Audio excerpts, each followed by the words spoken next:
আজকে থেকে রাজশাহী মহানগরের সকল কার্যক্রম বন্ধ। তোমাদের ইয়ারে তো বলো আর কি চাই আমাদের বেরোতে বলে বেরিয়ে দেবো। আপনারা যদি দাঁড়াও আমরা তালা মেরে দেবো সেন্টারে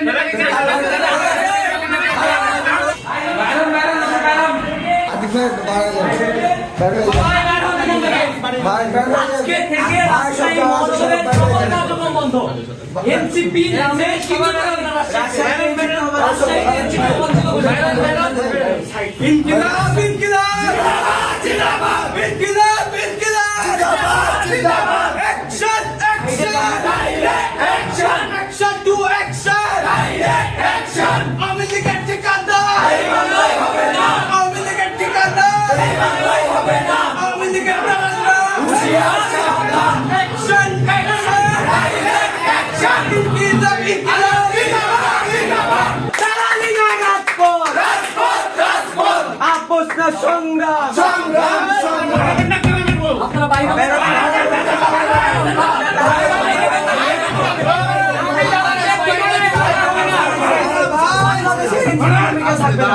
আমরা আপনাদের সমস্যা নাই।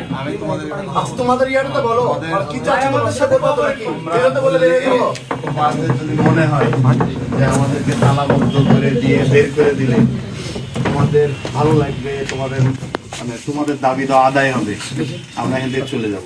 বাট আমার বক্তব্য হলো যে তোমরা যে দাবি নিয়ে কথা বলছো এই কথার সাথে আমরা মানে কোনোভাবেই তোমাদের দাবির সাথে আমাদের কোনো সাংঘর্ষিক কোনো আলাপ নাই, কথা নাই, বার্তা নাই। তাহলে আপনারা যদি আপনারা মনে করেন যে আমাদের দাবি যৌক্তিক এবং আপনারা যদি আমাদের সমর্থন করেন তাহলে আপনারা পদত্যাগ করে এই দল ত্যাগ করেন। যৌক্তিক অযৌক্তিক শোনো, তাহলে আপনারা আমাদের লাস্ট অপশন হয় আপনারা দল ত্যাগ করেন, পদত্যাগ করে সবাই চলে যান, তাহলে আপনাদেরও বয়কট করতে হবে।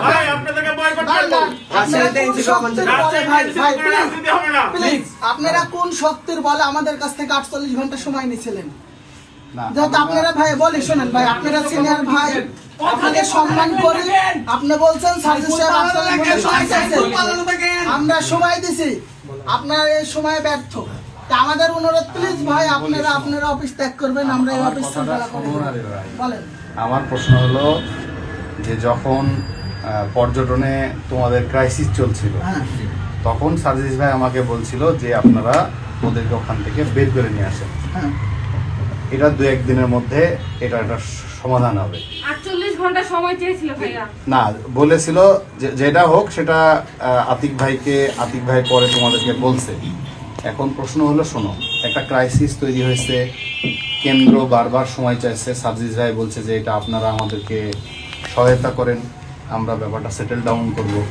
বাট আমি তোমাদের যেটা মানে এক্সপেকটেশন, প্রত্যেকটা দাবি দেওয়া কি চাইবা মাত্র এটা বাস্তবায়ন? আমাদের কথা হচ্ছে আপনারা যদি এতই ব্যস্ত থাকেন, আপনাদের যদি এতই কাজ থাকে, কোন রকম ভাবে যদি তারা এই কাজটা না করতে পারে, যে দেরি হচ্ছে, তাইলে আমাকে বলেন যে আওয়ামী দালালদেরকে বহিষ্কার করতে যদি এত সময় লাগে, তাদেরকে বহিষ্কার করতে সময় লাগতেছে, কিন্তু আমাদের জুলাই যোদ্ধাদের বিরুদ্ধে যখন কোনো অ্যাকশন নেওয়া লাগে তখন এনসিপি খুব শীঘ্রই নিয়ে নেয়। এইটা সময় লাগে না। যুব শক্তি আরো আগে পোস্ট দিয়ে রাখে যে এই অমুক অমুক ব্যক্তি প্রত্যাহার করা হলো, 2 দিন সময় দেয়। কিভাবে বয়কট যুব শক্তি বয়কট? শোনো আমি বলি, আপনাদের সব ছেলেমেলে আপনাদেরই আমি বলি, তোমরাও আমাদেরই ছোট ভাই, এই আন্দোলন সংগ্রামে তোমাদের সাথে সবসময় আমরা ছিলাম, তোমাদেরই উৎসাহ উদ্দীপনাতে তোমাদের কাছে দেখে আমরা এই আন্দোলনে আসছি। আমাদের আগে তোমরা এই আন্দোলনে আসছো, একবার পরিষ্কার কথা আমার। আমরা বরঞ্চ তোমাদেরকে দেখে আসছি, তোমরা একসময় বলছে যে ভাই আপনারা দায়িত্ব নেন, রাজশাহী মহানগরীতে আপনারা দায়িত্ব নিলে দলকে গতিশীল হবে। আমরা তোমাদের আহ্বানিত এখানে আসছি। এখন একজন ব্যক্তিকে রাজশাহী জেলাতে কি বলে মনোনয়ন না নিয়োগকে কেন্দ্র করে আহ্বায়ক সম্ভবত সাইফুল ইসলাম, তাকে কেন্দ্র করে যে ঘটনাটা ঘটছে, এই ঘটনা তো আমরা ঘটাইনি বা এটা আমাদের চয়েস না। এটার সাথে জেলার এই রাজশাহী মহানগরের জেলা এবং মহানগর যে তত্ত্বাবধান করে যারা সেন্ট্রাল লিডার আছেন, তারা এগুলো সিদ্ধান্ত নিচ্ছে। আমরা তো ভাই এই সিদ্ধান্তগুলো নিই। ভাই যে আওয়ামী লীগকে আমরা বিতাড়িত করছি, সেই আওয়ামী লীগকে, যে এই জুলাই যোদ্ধাদের রক্তের উপরে দাঁড়ানো দল, যেই দল জুলাই যোদ্ধাদের রক্তের উপরে দাঁড়িয়ে এই দল গঠন হয়েছে, সেই দল ওই জুলাই যোদ্ধাদের রক্ত ঝরানো আওয়ামী লীগকে পুনর্বাসন করতেছে। আমরা যখন এই আওয়ামী লীগকে বিতাড়িত করার দাবি জানাই, তখন এই দল আমাদের দাবি মানে না, উল্টা আমাদের উপরে ভারী হয়। আমাদের তো মহানগরের সাথে তো কারো কোনো ঝামেলা নাই। আপনারা মহানগর না ভাই, আমাদের কিন্তু প্রতিশ্রুতি দিছি ভাই, আমাদেরকে যদি এখন সেন্ট্রালের নেতারা বলে যে ওখানে ঝামেলা হচ্ছে, আপনারা ওনাদেরকে তাহলে আমরা তালা মেরে দেবো সেন্ট্রালের নেতাকে।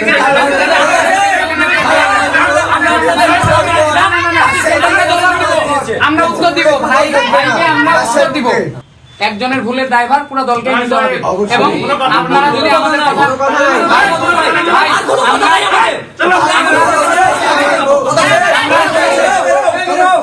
আমরা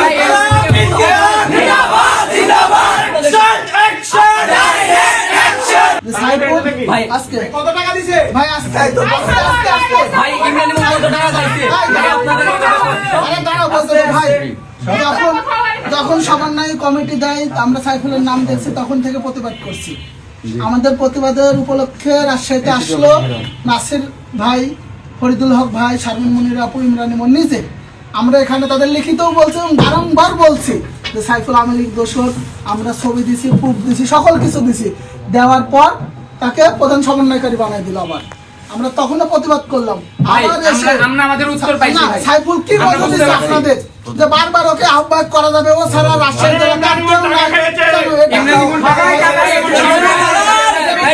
কাছে আছে? ইমরান ইমন টাকা খাইছে, এনসিপি সাইফুলের কাছে টাকা খাইছে।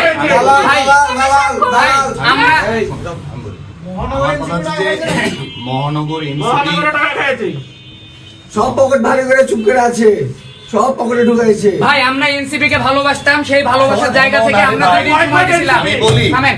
আমরা এনসিপি কে ভালোবাসতাম, সেই জায়গা থেকে আমরা 2 দিন সময় দিছিলাম এনসিপি কে। এনসিপি তাদের কার্যক্রমে ব্যর্থ হয়েছে, বাস্তবায়ন করতে পারেনি। তারা যে কথা বলে আমাদেরকে শান্ত করছিল, আমাদেরকে আশাহত করেছে, এবং এই আওয়ামী দালালকে তারা তাদের কমিটিতে রেখে দিছে। এখন আমরা আর কোনো কথা শুনতে চাই না ভাই। আমরা আপনাদেরকেও ভালোবাসি, আপনারা আমাদের বড় ভাই। বলতে দাও, তোমাদের বলতে দাও। সামনে আমি একটা কথা বলছি যে তোমরা ইতিপূর্বে কখনো দেখবা না যে জেলা আহ্বায়কের সাথে আমাদের এই মহানগর বা আমরা খুবই ঘনিষ্ঠভাবে কোনো সাংগঠনিক কর্মকাণ্ড করে আসছি। এটা খুব ভালো করে তোমাদের জানার কথা। এখন প্রশ্ন হচ্ছে যে দল আমাকে মহানগর কমিটি নিয়ে কাজ করতে বলছে, আমি করছি। দল জেলাকে অন্যভাবে নিয়ে আসছে, এটা জেলার ব্যাপার। এখন এখানে আমাদের সেন্ট্রাল একজন নেতা আছে যিনি রাজশাহী তত্ত্বাবধান করেন, উনি একজন ব্যাপার আছেন, এবং সেন্টার যারা আছেন তারা ভাই, এটা আমাদের ব্যাপার, জেলার ব্যাপার হবে কেন? আমরা কাকে নির্ধারিত করবো? আমরা ঠিক করবো এটা। জেলাকে। ভাই, রাজশাহীতে এনসিপি দাঁড়াইতে হইলে আওয়ামী লীগ বাদে দাঁড়াইতে হবে। বাংলাদেশে কি হবে আমরা জানি না। রাজশাহী থেকে এনসিপি কে বয়কট করা হবে।